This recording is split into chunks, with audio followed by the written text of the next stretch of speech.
Question, but more input to the discussion that we are having right now.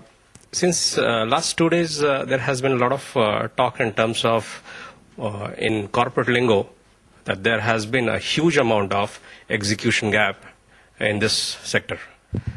Meaning, what has been promised or what has been committed and what has actually been delivered, there's a huge gap. Now, if you look at principles of execution, what you want to do, the number one principle is in terms of clarity. Clarity of each and every stakeholder.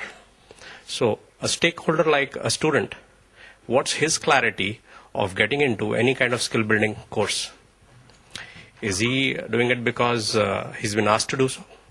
Is he doing it because he just thinks this is the fad or the skill of the moment? Why exactly? What's in it for him? Deeper down than very materialistic reasons. What's in it for him, basically? He needs to clarify that. So similarly, as the stakeholder, in terms of people who are providing that kind of input, need to also clarify or help this person counsel in terms of his career exploration to make him choose in the line of career in a very systematic manner, and not to go with or advise him whatever the vendor has to offer. So if the vendor has to offer, let us say, Oracle or whatever IT skill set, it's not necessary to sell it to the student just because he has it. A more important perspective would be to get that clarity, which is the number one principle of any kind of execution for any stakeholder. Because clarity of all the stakeholders will get into commitment. Without clarity, and that is why I think a lot of talk is around students who are joining, and we've seen it in today's paper also. Huge population of the first year engineering students of AP have flunked. Why exactly? No clarity, no commitment. So it's very in tandem. So my request that stakeholders of every, let it be an investor, let it be the customer or whoever, get in line with the principles of execution. Number one, clarity. Number two, commitment. Then translation into action. Like that. Thanks.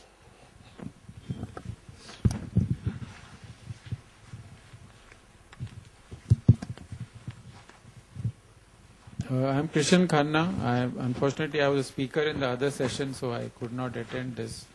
Actually, I was on the Prime Minister's Task Force for Skills Building in the Planning Commission, first task force in India. And the whole roadmap has been made. Planning has been done. And all that you mentioned is very pertinent, but information is available today.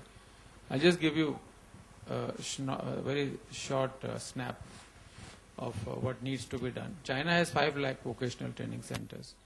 They train 90 million people per year.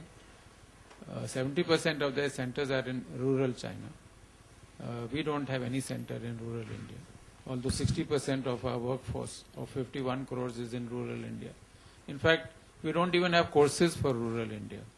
We have courses for the service sector and for the manufacturing sector, which is very unfortunate, So the question is this: there are 23 sectors have been identified, and there will be, because I am connected with NSDC. NSDC was set up after the task force. In fact, Mr. Dilip Chunai was to come, but I saw his name. But is anybody from NSDC out? Oh, you're there. So he must have given you the full background in his presentation. The thing is this, that now we have to get into an implementation mode. We have been involved with some other corporations. About 4,000 centers are coming up in the next 5 years, where about 20 million people will be trained. The plan is to train 500 million people in different sectors of the Indian economy. Our higher education today, unfortunately, has no relevance to the, as you have mentioned, because most of our students are doing BA. 70% of our graduates are BA, and half of them are doing correspondence course, which means that they really don't do anything at all. They get a certificate at the end of 3 years. The reason is that the whole mindset in our education system, and when I say system, I'm talking about school education.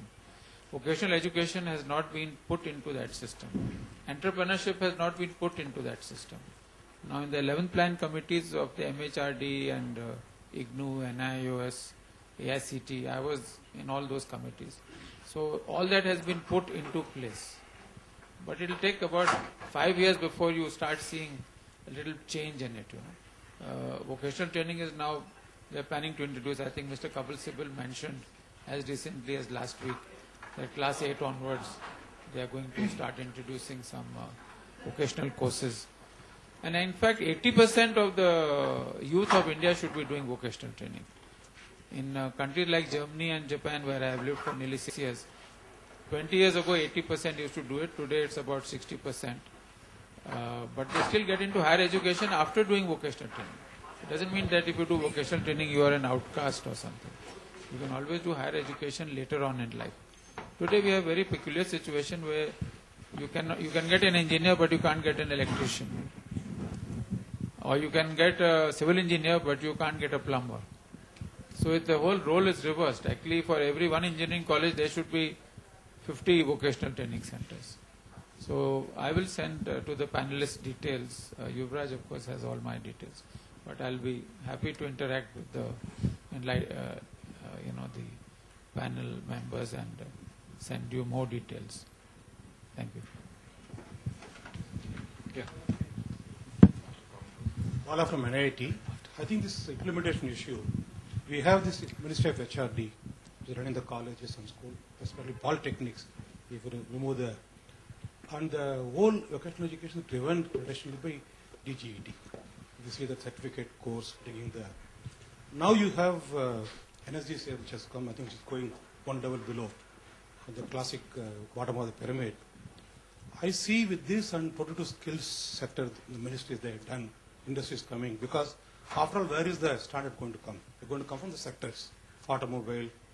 If you see, the IT has done on its own without much of intervention, some level of standards. NASCOM, IT industry, they have given their own standard and moved forward. And they have their own standard from industry point of view. Now, I see a major gap in integrating this, because I know I am handling government. In one MHRD, in schools, I really suffered for, real struggle to come with a policy. This is one area. But I think what is missing out, I have not seen anywhere, is that really in India, the skills is a state's concurrent subject. So how is it going to be implemented? Because if it is a concurrent subject, the states can actually say, I've seen it in other areas, well, the policy has come, but states has to say. Some of the states have said, even though they got the fund, and they know that this is come in a particular way, they said, I don't want to use the fund, let me do it in my own way. For example, the English in Gujarat, the state level thing. I think I'm seeing this is a real scenario where this has not been thought through. So I want to know what the NSDC and other, what are the thought through, because this involves, while the direction that is in terms of planning is very good, starting with standards, instructional design standards, execution standards, measurement standards, because my worry is that we're going to bring in 4 different parties will never work together, and also states. How is it going to happen? Because as somebody talked about the execution, this only creates the whole thing differently. But whenever I go and ask anybody, states, they said they have not got any very clear-cut mandate, except in some couple of departments. And they are saying that I'm doing my own way, this one. If you go to some states there, I think this is the area where I think perhaps NSDC should put on at least a policy there. There are areas like if you take ICT in school or some of the areas, PPP, there is a very clear-cut policy which has worked on a mission mode. Okay, you can see, just to give an example, the government is struggling with GST now, but they are putting a high-level thing and move forward. I think that is very important, but this is going to be a major issue. While the other vision is very good, is exciting, the money is there, and you have this, constituents are there. But I think what's going to do is, unless you bring in state and these 4 departments together, you're going to have a major issue. Of course, to add to that, I also want to know what is the role of private sector, because scale, if you want, it will come from the private sector. Then the increment norms. Will you go with the tender norms, low cost? Because the private sector has to come with the know-how.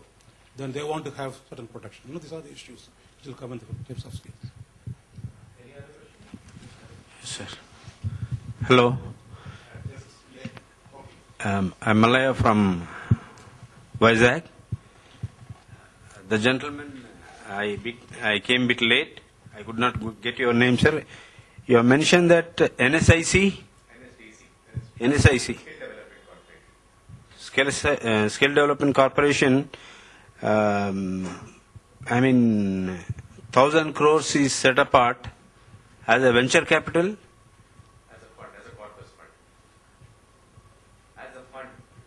As a fund. It is something like grant in aid to given for the skill development, or how? See, there is a befitting and successful example with a PPP model from Gujarat. And PPP model have been successfully implemented in the industrial sector. So, of course, lot of time is lost. Vocational training is to be given, welders are to be promoted, fitters are to be promoted, plumbers are to be promoted, but only professional skills are being increased. Finally, they are also not exactly suiting to the requirements of the industry. So, if you, you said facilitator, I say we need to promote more of entrepreneurs. That entrepreneur will control the management. How the Gujarat example have succeeded, what is the ratio of their investment, and who is controlling the management? This is a question to Bhupender Singh, and both of you kindly clarify. Just I wanted to tell, I am Dr. Singhal from National Institute of Rural Development. This is Ministry of Rural Development, Government of India. I would like to tell just a few experience of mine in our ministry, what we are doing with rural youth and in tribal youths. In fact, the major problem is the quality of vocational training, number one. And not only the quality actually, it is the forward and backward linkage problem is there. Because when we come to the rural area and tribal area, this is the major problem in fact. So what we see in IRDP, which was our major program of self-employment generation of our ministry, which was implemented in all the villages in rural area, its achievement was only 17%.